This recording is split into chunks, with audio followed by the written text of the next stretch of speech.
সস্তা আরোগ্য ঠিক কি একটা ছোট্ট গল্প দিয়েই আপনাদের বোঝাই। এক ব্যক্তি আড়তদার, আলু পেঁয়াজ এর আড়তদার ছিলেন, প্রচুর পয়সা। ছেলে গ্রাজুয়েশন করার পরে বাবার বিজনেসের সাথে যুক্ত। যথারীতি বিয়ের বয়স, বাবা পাত্রী খুঁজতে আরম্ভ করলেন। যে বাড়ি থেকেই বারবার পাত্রীর খোঁজ আসছে, তারা জিজ্ঞেস করছে ছেলে কি করে।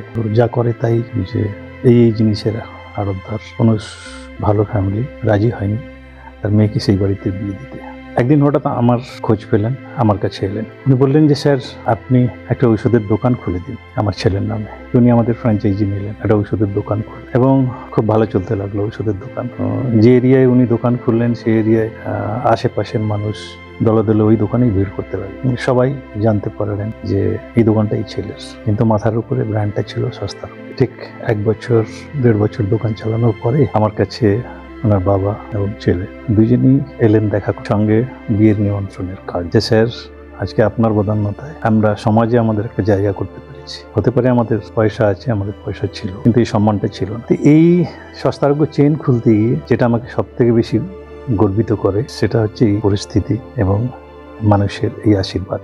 অনেকেই সস্তা আরোগ্যের সাথে যুক্ত হয়ে, এই বিজনেসের সাথে যুক্ত হয়ে, মেডিসিন দোকানের সাথে যুক্ত হয়ে নিজের সমাজে, নিজের গ্রামে প্রতিপত্তি, সামাজিক প্রতিপত্তি, সম্মান অনেক কিছুই হাসিল করেছেন। ভালো লাগে যে ছোট্ট হলেও কাউকে পথ দেখাতে পেরেছি। হতে পারে সস্তা আরোগ্য আজ সমগ্র ভারতবর্ষে ছড়িয়ে পড়েনি, তবে আপনাদের আশীর্বাদ, আপনাদের ভালোবাসা, আপনাদের সহযোগিতা থাকলে সস্তা আরোগ্য আগামী দিনে আরও বড় প্ল্যাটফর্ম হয়ে দাঁড়াবে এবং এভাবে মানুষের সেবায় আসবে। ভালোবাসুন সবাই সস্তা আরোগ্যকে এবং আশীর্বাদ করবেন যাতে আমরা আরও সমাজের সঙ্গে যুক্ত হতে পারি, আরও মানুষের কর্মসংস্থান করতে পারি।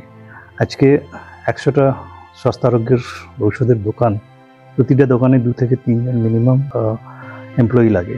300 থেকে 350 মানুষ আজ সস্তা আরোগ্যের বদান্যতে কাজ করছে এই পশ্চিমবাংলায়। তো আমার এই ক্ষুদ্র প্রয়াস এতগুলো মানুষের রোজগারের পন্থা করে দিয়েছে। কোথাও না কোথাও আমার নিজেকে স্যাটিসফাইড লাগে, নিজের মনকে সান্ত্বনা দিতে পারি যে আমার ক্ষুদ্র প্রয়াস অনেকের সফলতার চাবিকাঠি। আপনাদের আশীর্বাদের অপেক্ষায় রইলাম। সবাই ভালো থাকবেন, সুস্থ থাকবেন, ঔষধ কম খাবেন। ঔষধ কম খেয়ে সুস্থভাবে বেঁচে থাকার নামই জীবন। Thank you Lords.